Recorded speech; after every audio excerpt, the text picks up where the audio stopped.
All right, we're back with another episode, Carlton. That was a pretty dramatic intro. Yeah, man. Explain yourself. Why? What's going on? Why did you declare content marketing dead? Well, yeah, so we had this episode the other day, and Adam kind of ended on a negative note. And he said, curmudgeons are for closers. And it made me smile, but I also thought, what if we just took a little bit of the negative, played the devil's advocate when it comes to content? And, and Which that's, is and that's, not hard I for you. started thinking about, yeah, I like to poke at him. I like to kind of see what will get him going and riled up. And sometimes he doesn't know when I'm doing it, and sometimes it's obvious. So I don't. I'm on the fence, honestly, because you see these trends come and go, and there's been this huge trend with content marketing where people are spending so much of their time on giving away value and trying to create something that builds an audience, and leaning into their story and talking about how they need to um, you know spend all of their time not actually doing the business but creating the content. And sometimes I start to wonder, is that bad? Is Mhm. this, are we competing with people who are uh using these kind of dark trends or dark patterns in their content to make people watch their videos, or um you know get see their ads, whatever it may be, by using some of these kind of like sketchy advertising methods? Yeah. Okay. Well, let's unveil that a little bit. So within content marketing, I'd say there's probably maybe three pillars. I don't know. You might add to it, but there's a content or pure like story element, which I think is where my mind goes when you say content marketing is dead. That's what gets a visceral reaction out of me. There's the performance marketing side of it, so it's more so based on the data, the analytics, the science of actually reaching people, and I mean that in a positive way.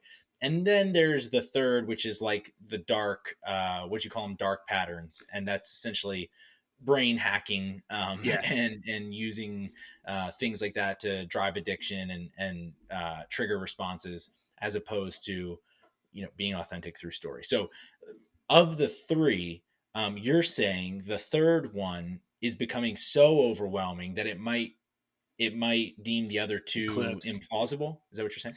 Yeah, or that those are weaker in some way. And I'm not saying that I'm like totally over the fence. I just sometimes like to play out these thought experiments where we kind of create these questions. As my wife says, I'm better at creating questions sometimes than I am at answering them. So, We need to uh, have Julia on here. I feel like that would be very enlightening. it And would she and just I could open have up some some. things. Yeah, she and I could commiserate on some of these things. But okay, so give us. You mentioned the dark. I want to say dark web. That's not what. What did you call it? Dark No, it's patterns. dark patterns. Well, I mean, that's mainly a term that's used in like UI UX design for Okay, so patterns that aren't unveil that a really little bit. aren't really good. Well, okay, so the way that I think of some of those things is you've got information that people are giving, and then in the middle you kind of have this idea of inspiring or encouraging. It's like a little bit emotional, and then you've got that's just pure entertainment. This isn't really giving you information or giving you anything. This is just, this might be humor. This might be something that's interesting, but in kind of in that whole span, there's all of these things that people do, whether that's clickbait, maybe it's like crazy pranks. You've got kind of this idea of playing to the seven deadly sins that's been talked about before. So pride, playing to envy, wrath, even gluttony, lust. That's a huge one that people see everywhere. Hmm. Sloth and greed, like I want what they have. People use dumb filters to get attention. They use urgency or exaggeration. Trends are a big one. Even things that are like, more like ASMR, the voice that's like weird in your ear, Hmm. or things that are like oddly satisfying, like Yes, I do know about that. Adam's favorite, which is pimple popping videos. Okay, Uh, okay. No, I don't like that at all. so you just got these like weird things that are getting attention and taking away from people spending their time learning or using content for good. um Yeah. so that's Okay, kind I of some want of to. those things that I wanted to dive into. Yeah. Okay, I want to dive into them. I want to talk about the. I think that my I guess argument is that this has been happening forever, Mm. and the dark pattern stuff has been happening forever. I'll give some examples, but I can't think about anything else until you explain this pimple popping thing. I can't even say the Well, words without yeah, cringing. okay. So it's just one of those things. People, there's certain people that like to see something released, you know? Ugh. And I don't know. We're gonna like gross out half our audience. I know there's people listening that are like ashamed, but they're those people that want to watch that, you know? I Give us like why are you interested in this? well, What so personal I'm experience do not, you but have? But what okay. personal experience do you have with the topic in general? So Adam's hitting at a story. I guess I'll tell the story. Even though it's a little embarrassing. Okay, circa seventh grade, we have our teacher, English teacher, Mrs. Plunk. I'm sorry, Mrs. Plunk. To this day, I feel bad about this. She gives us a writing assignment, and it was a group writing assignment. So we like find our clusters of 3 or 4 people, and in seventh grade, like of course we go to our little group of boys that like to laugh around, have fun together, and it was basically to come up with a story, and that was the whole assignment, was write an original story that uses personification. So we basically were finding anything in this whole world that could have a character or be personified. And guess what us seventh grade boys chose? We chose to personify a zit. That's right, we named him Zeke the Zit, and it was a This is the terrible worst story. thing I've ever heard. I'm telling you, it was hilarious to us seventh grade boys, but it was absolutely terrible if you have any sense of decency. So, of course, we come up with this elaborate storyline where there's two zits that meet on the faces of this boy, Oh, this boy and this girl. And let's just say, like, I'm trying not to make this too graphic, but yeah. the You story, made it. You made a romantic story yeah, about the two zits, as only seventh grade boys can do. absolutely, yeah. And And so at some point in the story, the couple is going to kiss, and we have oh my gosh! this whole pimple popping thing happen, and it ends up in somebody's. Yeah, it's just, I don't want to go all into it, but let's I say mean, what when did it? our teacher got this story, she was so upset that she pulled our group out into the hallway, and she was like crying as she told, just was just so upset that we would write something so disgusting and so gross and turn it Of in. course, this poor So woman. anyways, that's the story about personifying, using story in a negative way. Now Yeah, the problem where what we got into was we didn't consider our audience. Our audience was our teacher. I should have been a little bit more aware, put brakes on that before we got to zits being well, popped into. Yeah, your audience, if it wasn't that teacher, any human audience would have been brutal. But seventh grade boys are not fully human. They're some other species, and so I understand. Yeah, it makes sense. But with that, I don't know how you couldn't believe in the power of story. I mean, you told me that yesterday. I haven't thought about much else since. It's been front of my mind. I wish I didn't hear the story, but I have. oh, that's funny. Um, but yeah, no, it's a great example, and I think to go back to what we were talking about. So the dark patterns and using different methods, different essentially bits of science in order to trigger responses in humans. That's essentially what you're talking about. It could be the pimple popping videos, it could be the ASMR, it Yeah, could be prank videos. Like they're going to get a given response because of the way that they're designed. And yeah, I'll be the first to say that's super dangerous, and I'm not advocating for that in any way. But I would say, to the question of is content marketing becoming less effective, my point is no, because this dark pattern hacking has been happening throughout history, just using whatever technology is available at the time. I'll give you an example. Have you ever heard of Edward Bernays before? yeah. But fill us in with who he is So, and what he so did. okay, so Edward Bernays is kind of known as the father of PR, the father of spin. He is the nephew of Sigmund Freud. So many of you probably heard of Sigmund Freud, famous psychotherapist, psychoanalyst, psychologist, whatever. And Freud comes up with the idea of trigger and response, the Freudian dogs. You ring a bell, their mouth starts watering. That's He's the actually one that. Pavlov's dogs, but Oh yeah, it yeah, was yeah, you're right. there No, was there was Freudian aspects to it. Yeah, Keep going. Freud was the one that you can't Yeah, it's like your control yourself. mom. Yeah. Yeah. You Yep, you yep, can't yep. control yourself. A trigger and response. So his nephew has grown up in Austria, hearing all these theories from his uncle, comes to America and decides to employ those theories for the practice of advertising. And so he builds a really successful career, essentially using the science of all these things, and uh, was kind of a gun for hire. So the one of the more famous examples of his work is he is employed by a cigarette company to show why the company Lucky Strike is not a healthy or good brand. So he does this whole campaign showing opera singers and their voices are deteriorating because they're smoking Lucky Strikes.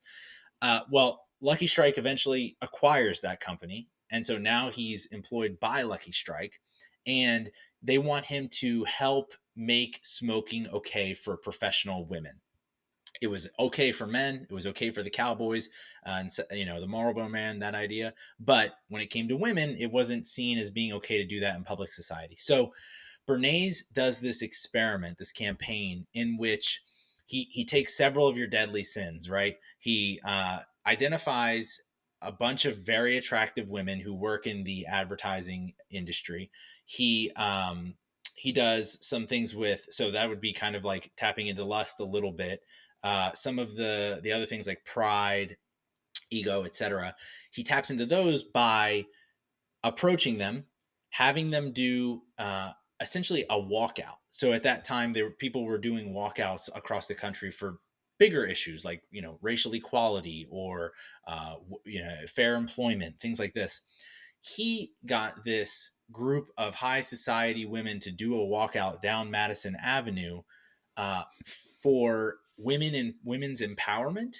Was kind of the idea behind it, but they all of them were smoking Lucky Strike cigarettes, and that kind of became the symbol of their empowerment, their freedom as women. And so uh, it became huge. It exposed all of these women across the country who were looking to New York City at the time as this signal for fashion and what's right, and et cetera, trends.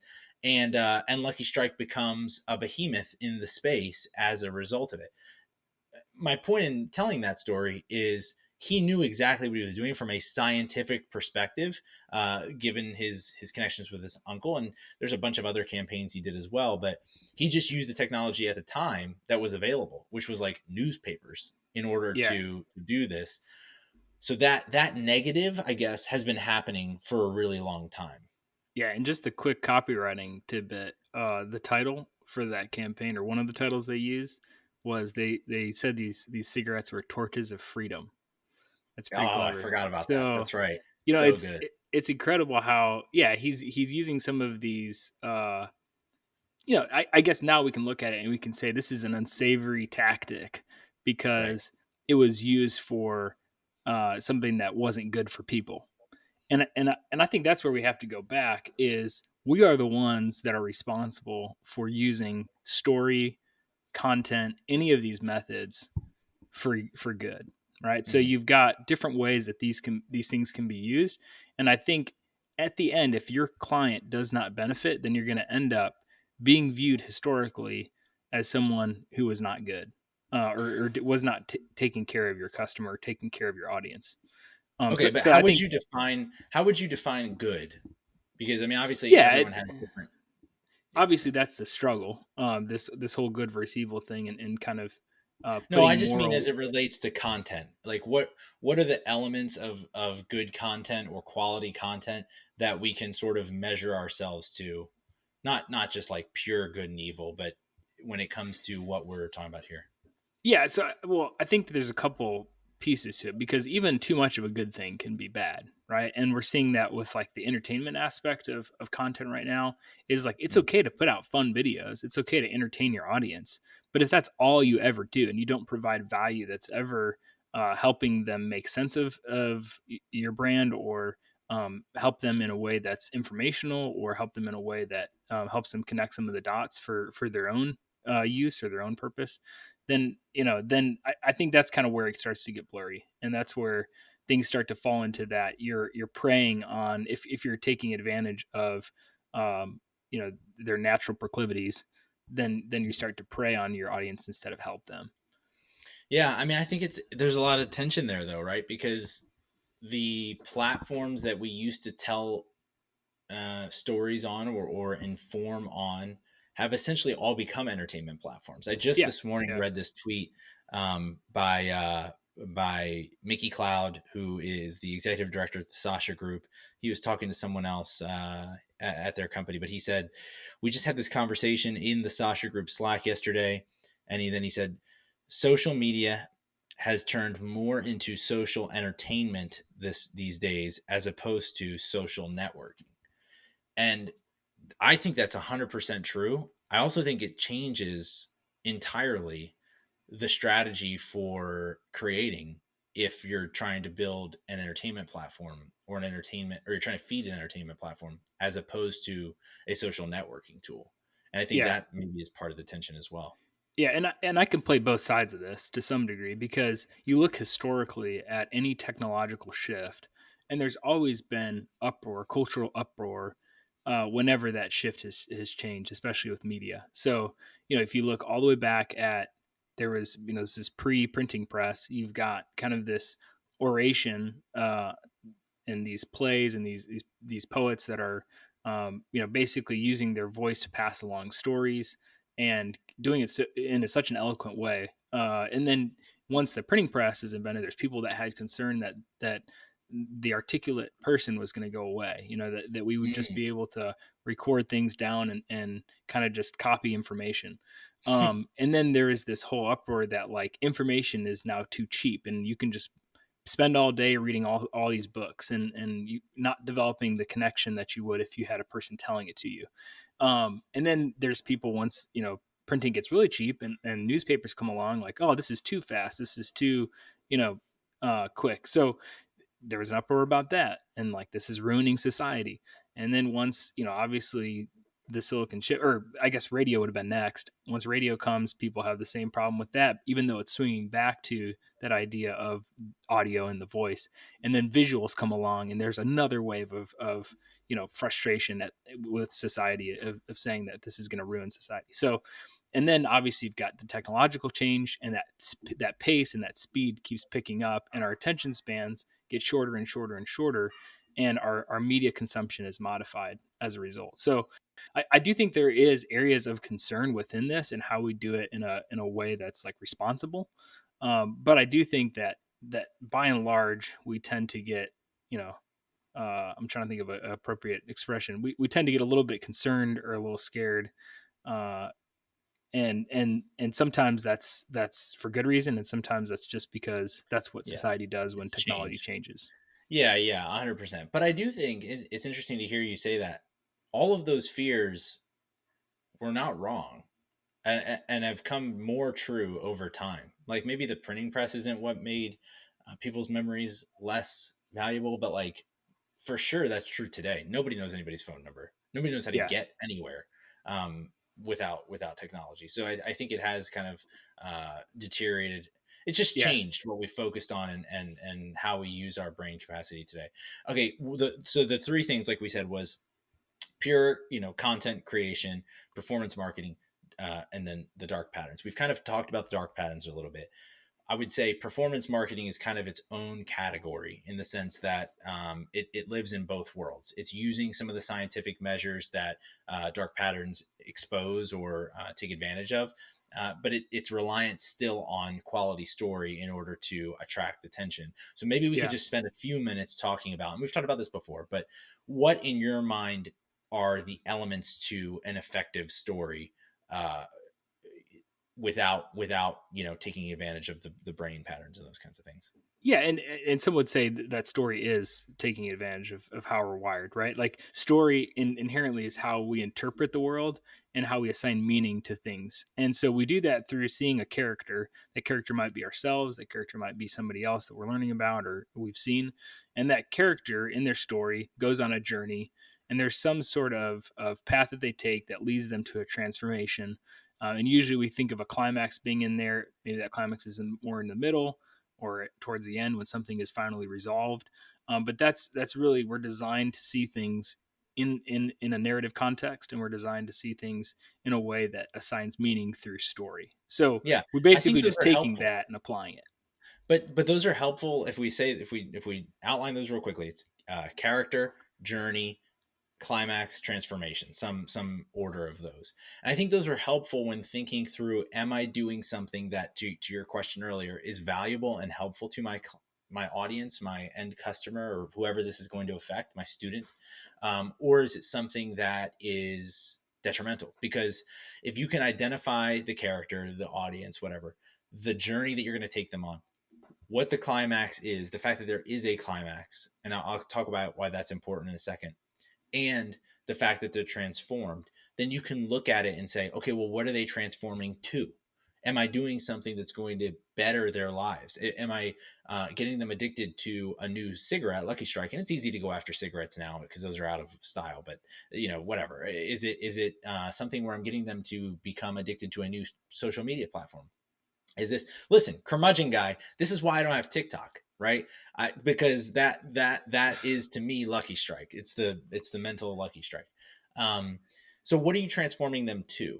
I think that's a really important question to ask. The other one is, what is the climax or the apex of the story? And the reason I say that is because inherently, if a story has an apex or a climax to it, it has an ending.